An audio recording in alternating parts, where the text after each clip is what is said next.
Previously on eNEWSDIRECT.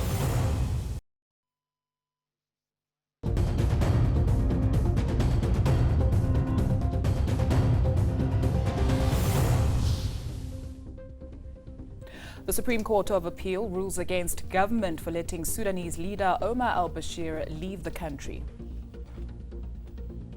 Tensions escalate between the Hawks and Finance Minister Pravin Gordhan over the investigation into the rogue Sars unit. Hello and welcome to it. You're watching eNEWSDIRECT. I'm Duduzile Ramila. And I'm Sandy Leganmosik. And Facebook, that's at eNEWSDIRECT. And tonight's hashtags are Bashir and Hawks. And we start with this. The Supreme Court of Appeal has upheld a High Court ruling that it was unlawful for government to allow Omar al-Bashir leave the country. The Sudanese president entered South Africa last June for the African Union Summit. Since then, his presence and subsequent departure have been the subject of several court challenges. Government says it's still deciding whether it will take the latest decision to the Constitutional Court. In June, government's lawyers rubbished reports that President Omar al-Bashir had been allowed to leave South Africa, a clear violation of a High Court order. So there is no confirmation of his departure. We know now that Bashir had left the country when Makari uttered those words. The Supreme Court of Appeal is very unhappy about what it says was this clear dishonesty. The SCA says either government lied to its legal counsel, who then misled the court, or government's legal counsel willfully lied to the court. Either way, it says this conduct is disgraceful. The appeals court backed the High Court's ruling that government was legally obliged to arrest Bashir. It dismissed the state's argument that Bashir was immune from prosecution as a head of state. The appeal is otherwise dismissed. Government says it's now considering its options. But if this ruling stands, government will have to investigate and report back on how and why Bashir was allowed to leave South Africa. My understanding is that there is an order from the court for an investigation by two ministries to indicate the circumstances under which the president of Sudan left the country. That investigation could be key in understanding who exactly enabled Bashir to leave the country and who decided South Africa's political interests were more important than obeying the rule of law. Karen Morn, Johannesburg. The controversial Gupta family is challenging former ANC MP Fakey Mentor on claims attributed to her. Mentor reportedly said that the Guptas offered her the position of Public Enterprises Minister and that President Jacob Zuma was in the next room when the offer was made. The family has since denied the claims. It says no meeting took place, nor was there ever a job offer. The claims appeared under Fakey Mentor's Facebook profile yesterday. The comment says the Guptas offered her the job on condition that she would drop the SAA route to India and give it to the family. However, we have not been able to reach Mentor in connection with these reports. Meanwhile, the DA is calling for the Guptas to appear before Parliament to answer to these allegations. Tensions between Priority Crime Investigation Unit, the Hawks, and the Finance Minister have escalated once again. The Hawks are accusing Pravin Gordhan of being deliberately misleading regarding the March 14 deadline he was given to answer 27 questions. Another salvo fired in what's become known as the SARS Wars. On the 19th of February, the Hawks sent Finance Minister Pravin Gordhan 27 questions to answer about the so-called rogue unit within the South African Revenue Service. Since then, there's been a flurry of emails, 2 missed deadlines, and plenty of miscommunication. On Sunday, matters intensified with this newspaper headline claiming a new letter had been sent to the minister.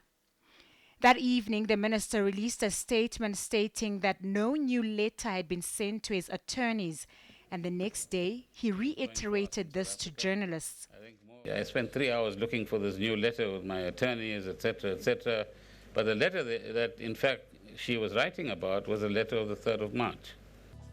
On Tuesday, the Hawks responded to the minister accusing him of being misleading.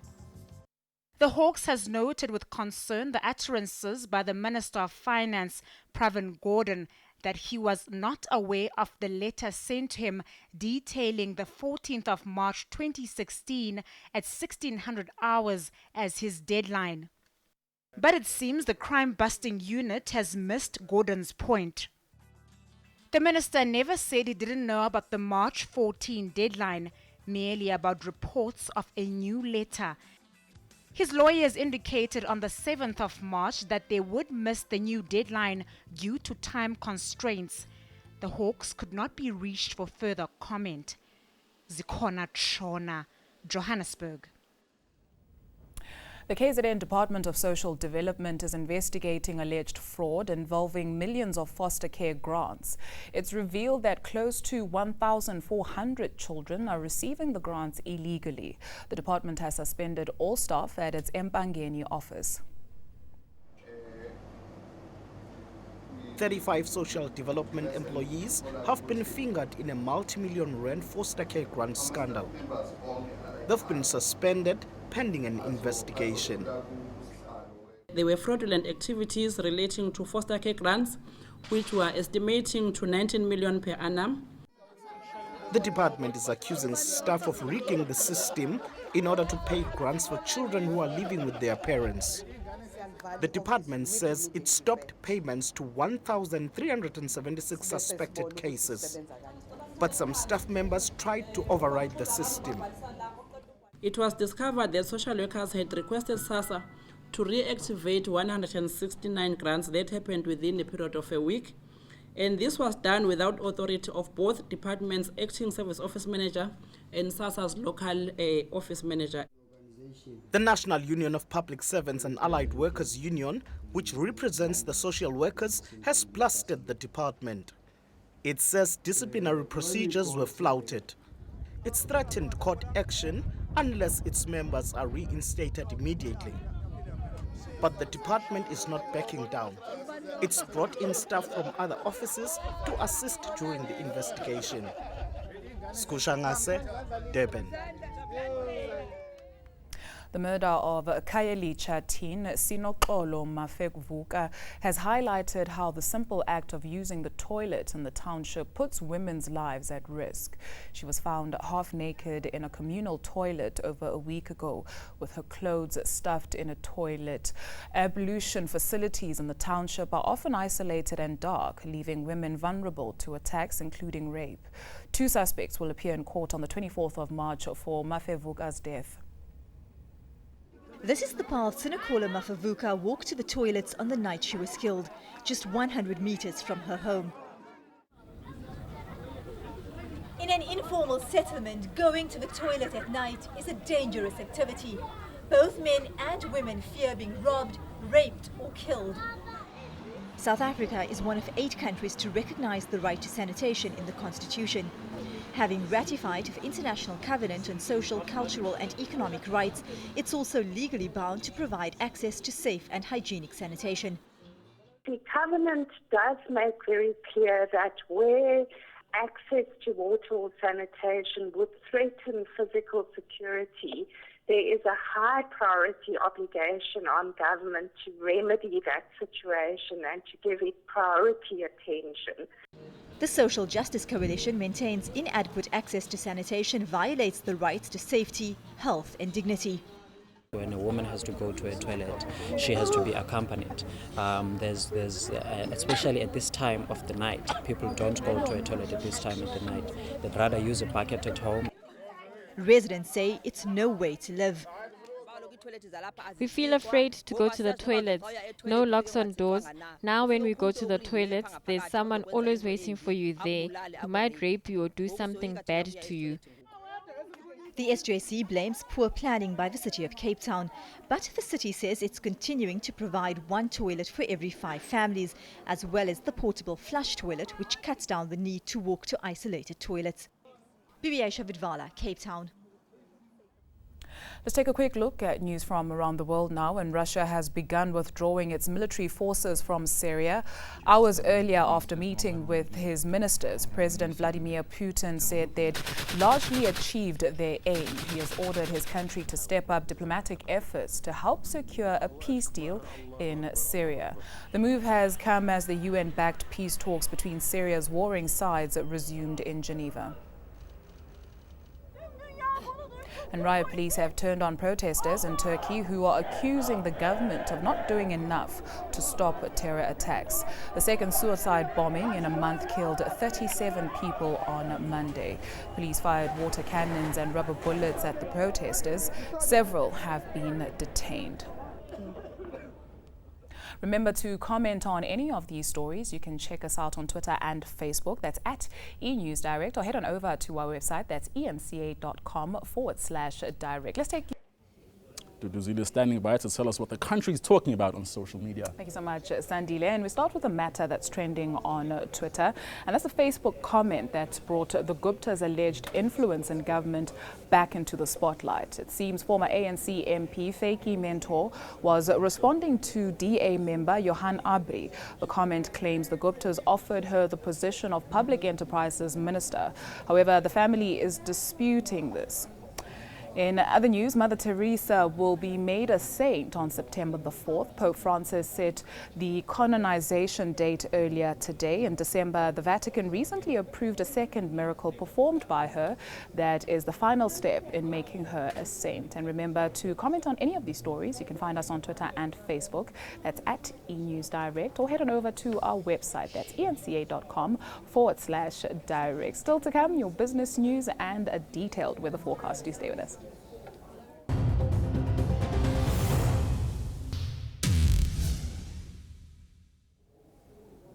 Welcome back. Money matters now, and more jobs are on the line in the platinum sector. Sibanye Gold says it can't buy Anglo Platinum's Rustenburg assets without job cuts. Shareholder Sibanye last year approved the purchase of Amplat's Northwest mines. The Goldfield split off firm agreed to part with 4.5 billion rand in the sale. At present, competition authorities are investigating the acquisition. Sibanye has suggested a cut of over 500 jobs, including a few at Aquarius Platinum, which it also buying. Amplats will place the operations under care and maintain its Sibanye acquisition, and putting over 13,500 jobs at risk. Now, the first 6 months of the 2015 financial period saw 44 cases against credit providers referred to the National Consumer Tribunal. This saw millions of rands being refunded to consumers. Retailers Edgars and Lewis were among those investigated by the credit regulator. 67 million rand was refunded to consumers who were overcharged on their insurance. Fines valued at 4.4 million rand were paid by 9 credit providers following the tribunal's orders. The NCR says ID books, social grant and bank cards held illegally by credit providers were also seized in the 6 months to September. And with that, let's see how the markets performed today.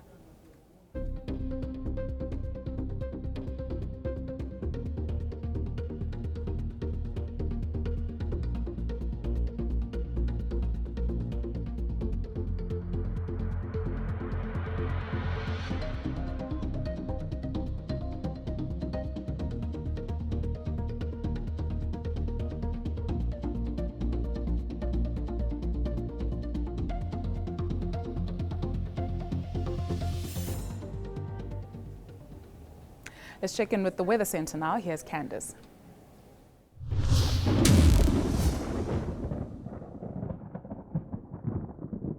We'll see a substantial increase in thunderstorm activity over the interior over the next couple of days. Here's our accumulation map for Wednesday, which shows widespread thunderstorms extending through to the central parts. There's even a watch for heavy rainfall along the east coast as well as into the northwest, and that extends through to parts of Gauteng late on Wednesday night. We're also still expecting some rainfall over the extreme southern part of South Africa. Scattered to widespread thunderstorms are forecast for KwaZulu-Natal. Temperatures remain warm though, with highs in the upper 20s. You'll see thunderstorms thundershowers mainly over the eastern part of the Eastern Cape with a cooler day on Wednesday. We're expecting some rain for Port Elizabeth with a high of 26 degrees.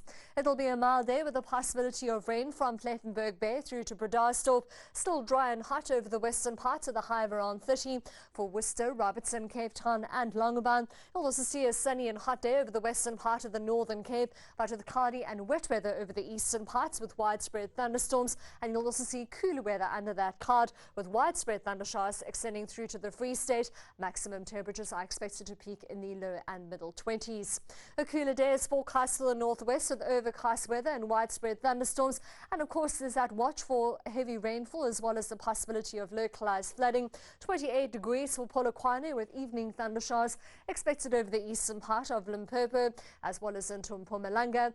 26 as we head towards Secunda and Ermelo with isolated thundershowers throughout Mpumalanga. Mostly cloudy with scattered thunderstorms for Gauteng. 28 degrees for Pretoria with the rest of those highs in the mid-20s for Gauteng on Wednesday afternoon. On Thursday, you'll see that band of cloudy and wet weather settle in over the northeastern part of South Africa with a much cooler day in the forecast. You'll see rain along the southern and southeastern coastline. And then on Friday, cloudy and wet weather moves in over Polokwane and Bombela. Thundershowers are still forecast in the northeast, and Cape Town can also finally expect some rainfall at the high of 23. That's all from the Weather Centre for now. Have a great night.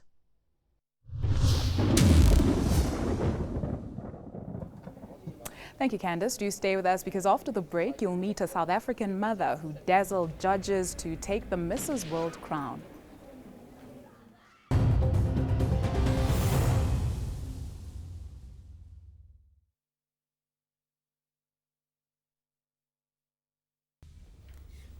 Welcome back. A proud moment for South Africa as it boasts the first Mrs. World to come from the African continent. Indeed, Candice Abrams dazzled the judges and walked away with the crown in China on Saturday.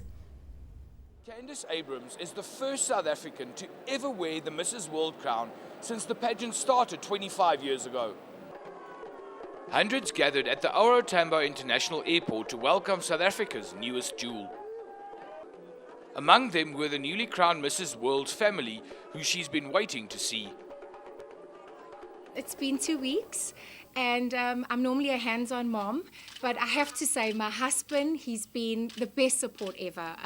If there was ever a time our marriage was tested, was the last 2 weeks. He played mommy, and he said the kids were on their best behavior, funny enough.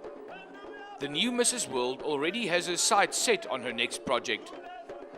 We will be trying to get at least 1,000 children stationery and school bags on their backs this year. I'm going to try and get a sponsor, hopefully a stationery sponsor, and maybe achieve double, triple the amount of donations. But for now, Abrams is enjoying the moment with her children and her biggest fan, her husband. Deserve a kiss. Pretoria's Kempton Park.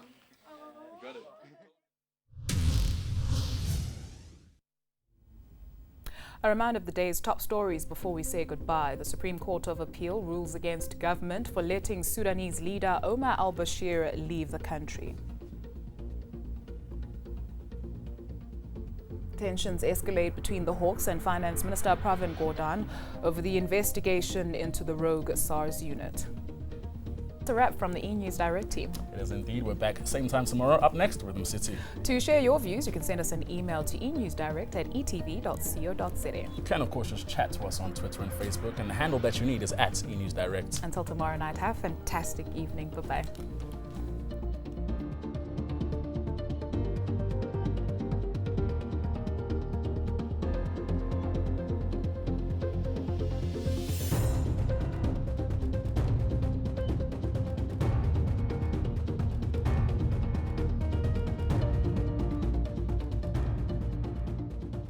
Catch tonight's episode live, eNews Direct, weekdays at 6:30 p.m. only on E!